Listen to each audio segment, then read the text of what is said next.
this is the next chapter.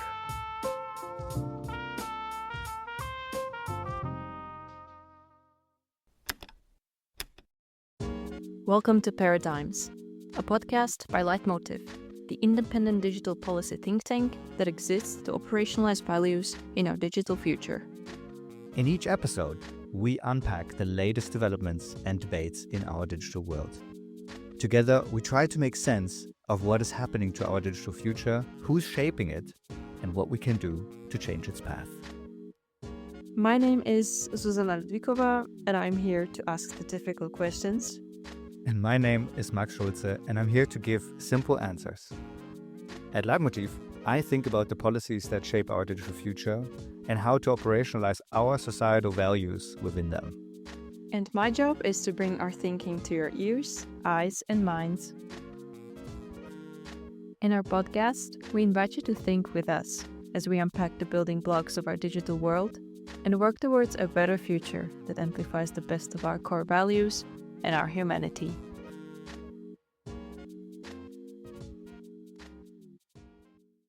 Today's theme is agentic AI and the relevance of human input.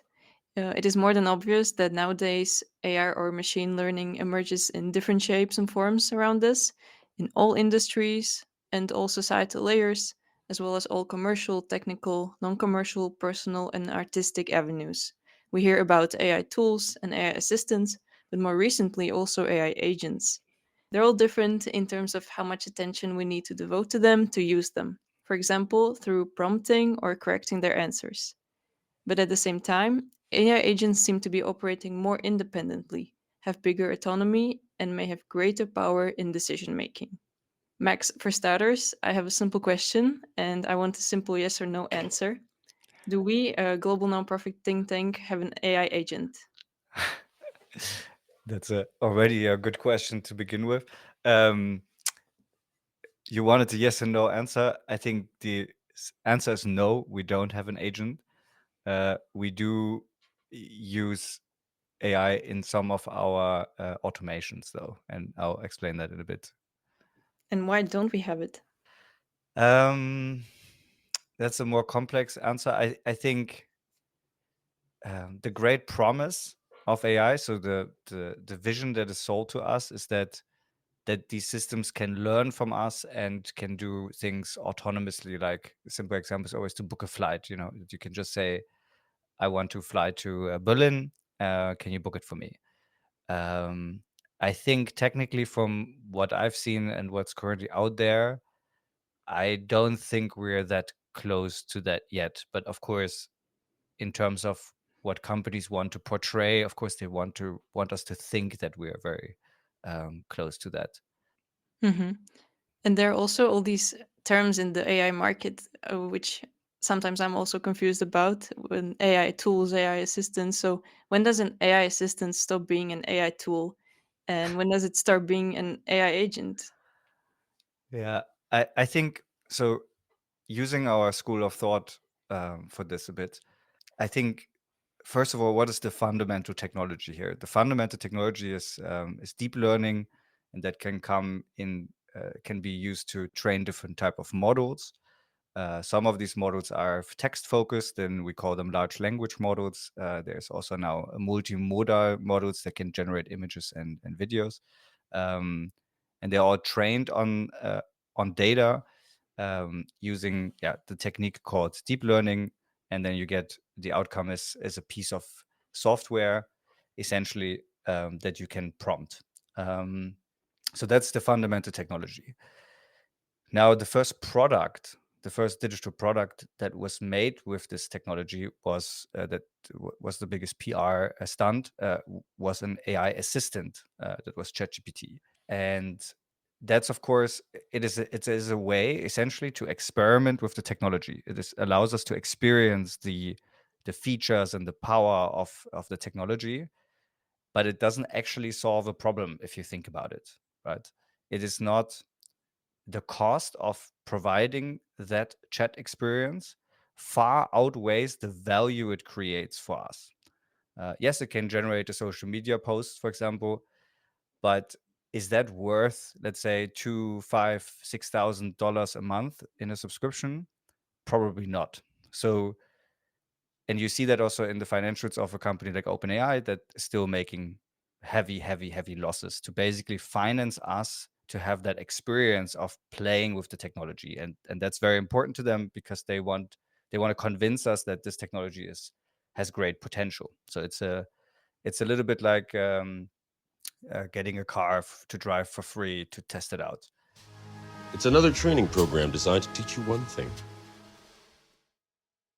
Now, to your question, where does the tool come in? I think looking at the technology, everybody understands that the cost of running that technology is very high.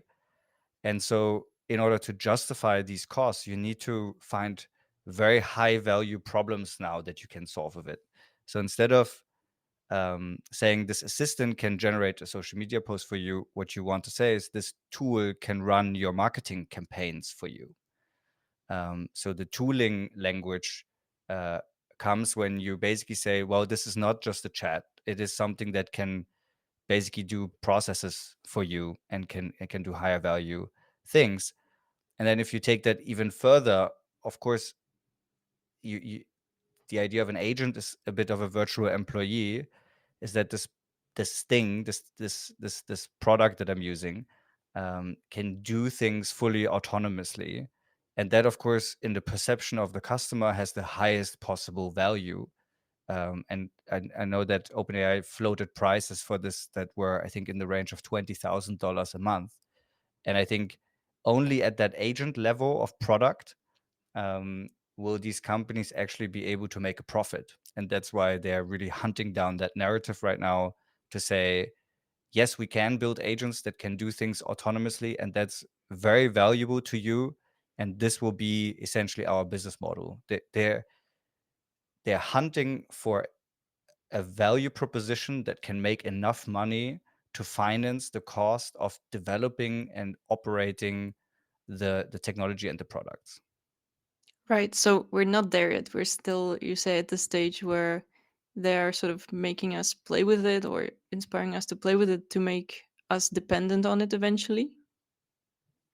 Uh, yes and no. I think there's two very important playbooks in the tech industry.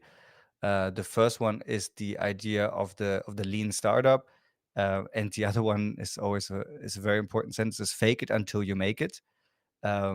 And the idea is that you should always first have customers before you build a product. Um, and if you have to kind of say that you can do something that you can't actually do, but you're convinced that later you'll be able to build it, then that's okay. Just go out with that. That's the fake it until you make it philosophy. And right now, what these companies are doing is, yes, they're letting the free chat service run to get us hooked and get us impressed and they want us to think about all these amazing things we could do with this if it were more autonomous. And then they say, here you go, we can now do it autonomously. All we need you to do is tell us how much you would be willing to pay for this.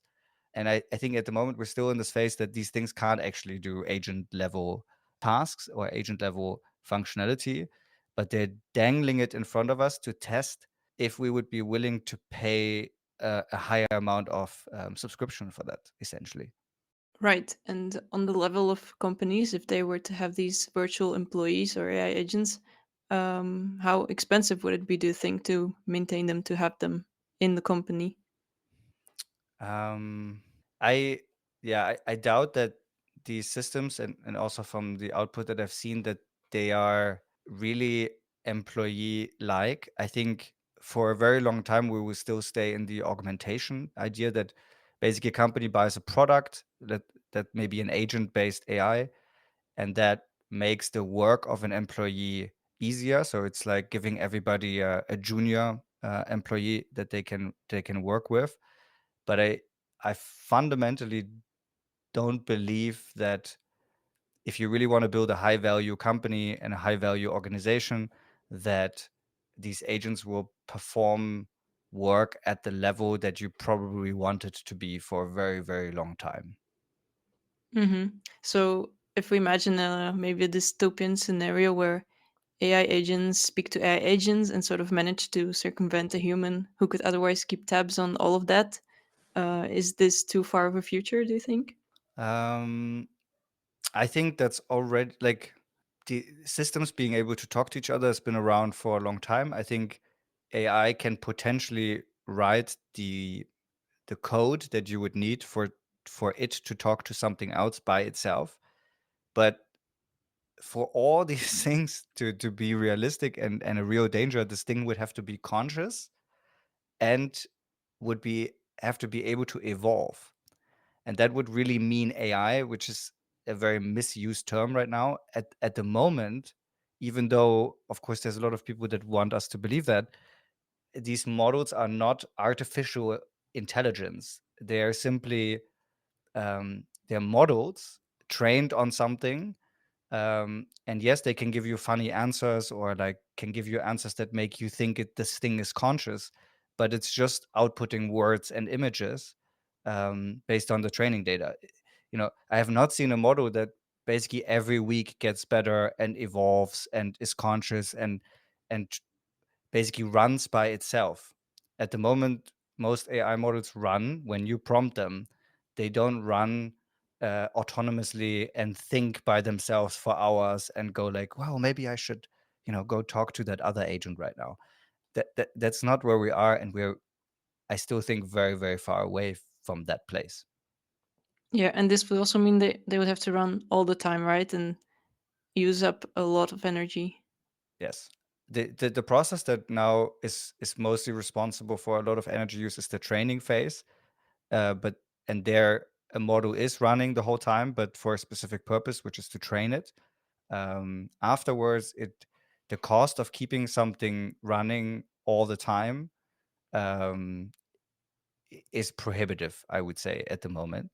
Um, though I did see an announcement from Google that they want to offer this inside Google Cloud, that you have a model that is basically continuously looking at data that's coming in, for example, like emails or even other data that you like that it comes in from a camera or is a continuous stream, and essentially continuously prompting it. But what that means is basically every 30 seconds the model just looks at the new data with the same prompt and is trying to decode or give an answer. Again, it's not running in a sense like how your brain is on, constantly processing new information, but then having also this sub conversation that happens in your head, the thinking part. None of these things, at least as far as we know today, actually happen. And then just work like hell. I mean, you just have to put in, 80 to 100-hour weeks every week.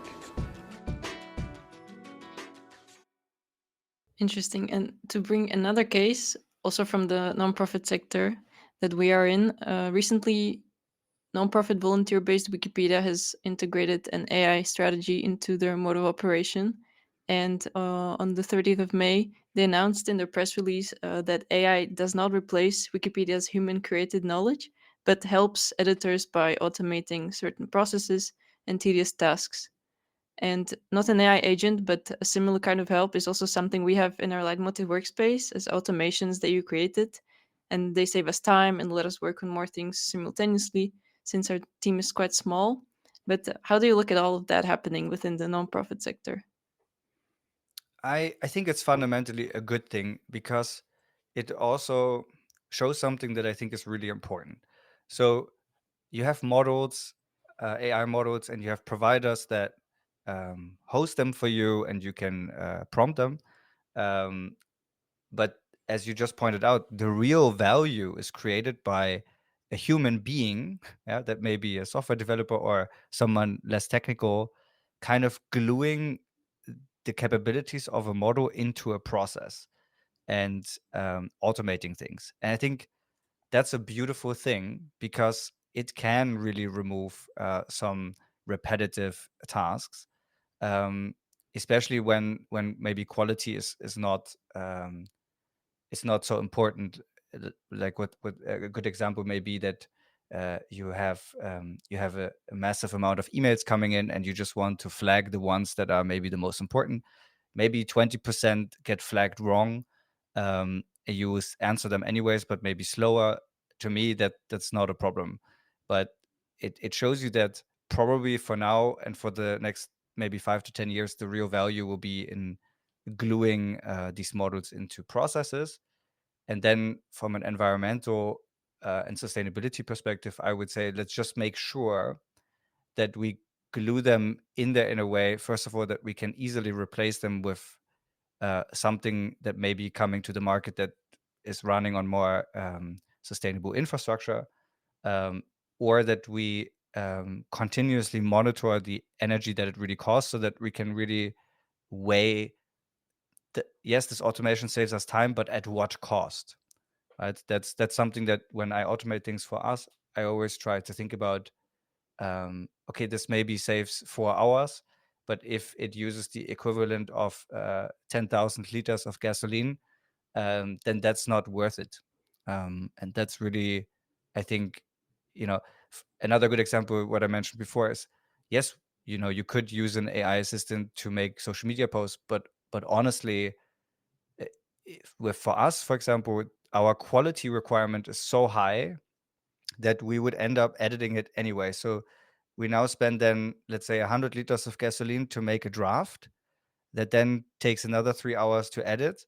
Well, then we might as well just spend the 3 hours writing it to begin with, and sensible automation is very important, I think, with AI, because you can do a lot, but not all of it really makes sense and really creates value in relation to the real cost of doing it. As the world gets bigger, Yes, it's nice that in our case, it's not only that we use AI for sustainability, but also we make sure that we use AI sustainably. Yeah, and I think that's also sometimes our role is to be a role model. Something that's very special about us is that we are not so afraid of technology, and we really deploy a lot of technology in our work. But we show that you can use open source models. You can run them. For example, we have a way to run our models that always runs them in a country where there's a lot of renewable energy available. Most of our other infrastructure runs on refurbished hardware in a regional data center that's run by a small family, actually. And technology can be used for good things, and it can really be used to also remove like really work that's so to say not worth the human. But you have to be really thoughtful about how you do it. In technology philosophy, it's always technology is neither good or bad. It's what you do with it that makes it good or bad.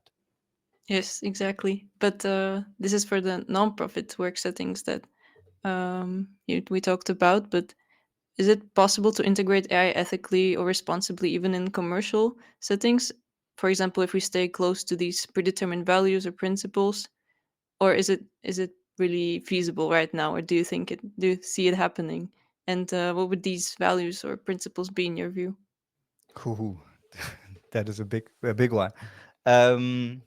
I think in the commercial context, you have to be really careful, because I think there's a very big risk of using.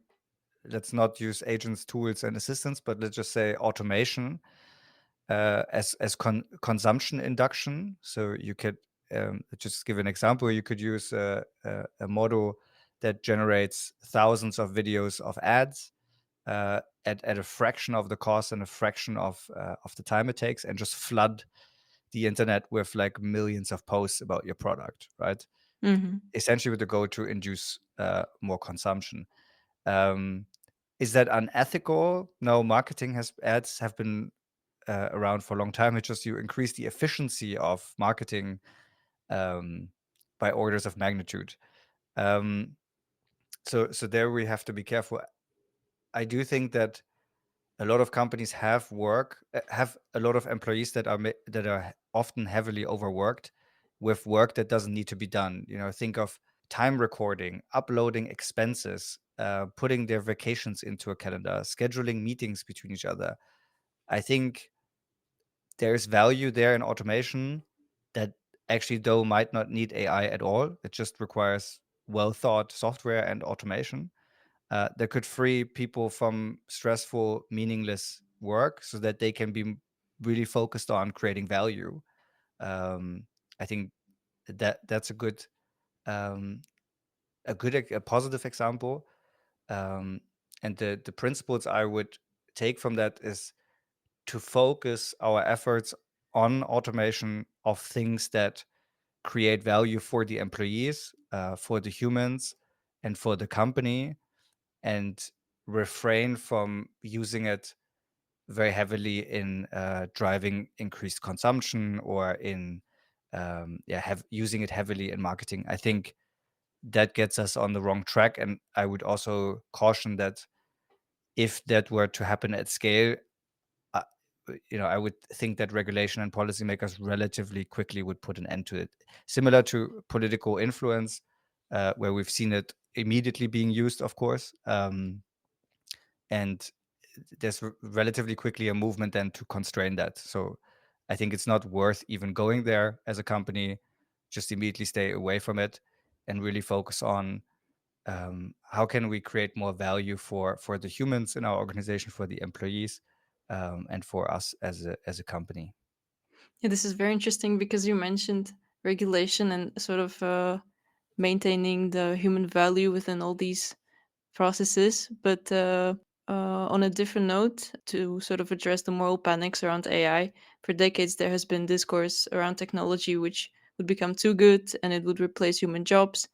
And some people say in practice it's already been happening, for example, with delivery services using robots or drones instead of human gig workers to save money or escape laws, or in supermarkets where there are self checkout cash registers which speed up shopping processes.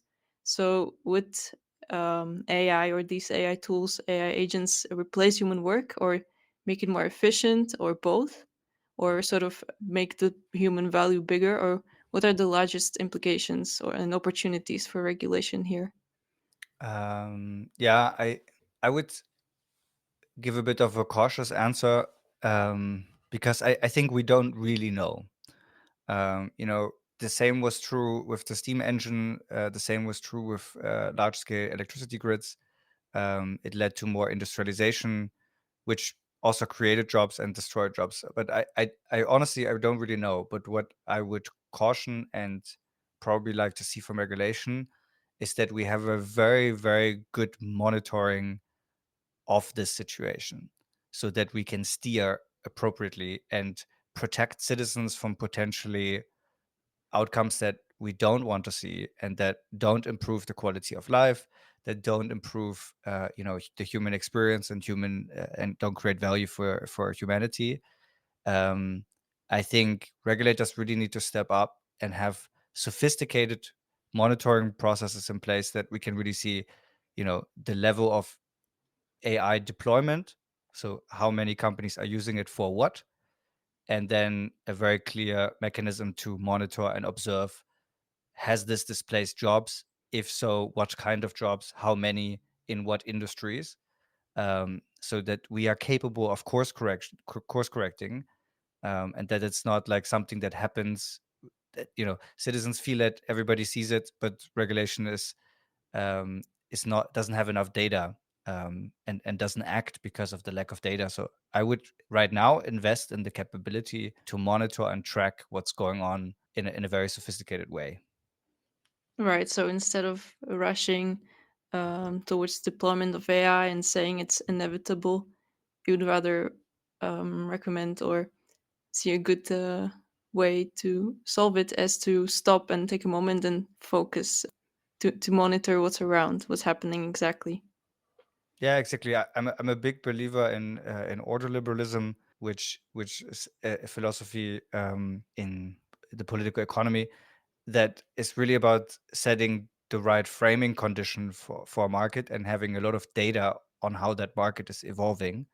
And with AI, it's brand new, and we have an opportunity now to set up the infrastructure, the institutions, to just have a really good view into that market.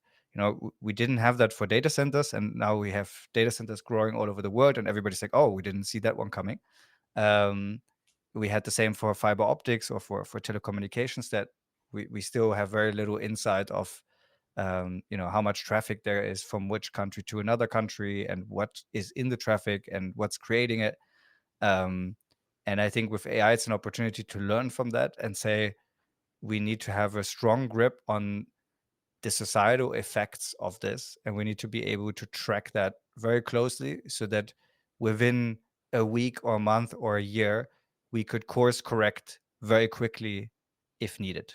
So this way you can, let the EU and all the other bodies that are really pushing it, like, they can put more gasoline on the fire, but at least we see what's burning inside the fire while they're increasing while they're accelerating the burn.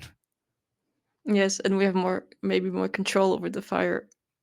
Yeah, and me as a citizen, I would feel much more comfortable if I would know that the government is monitoring this very closely, that there's public dashboards and data regularly updated. I would feel more comfortable and safe if I know that they are fully capable and able to act if acting becomes necessary.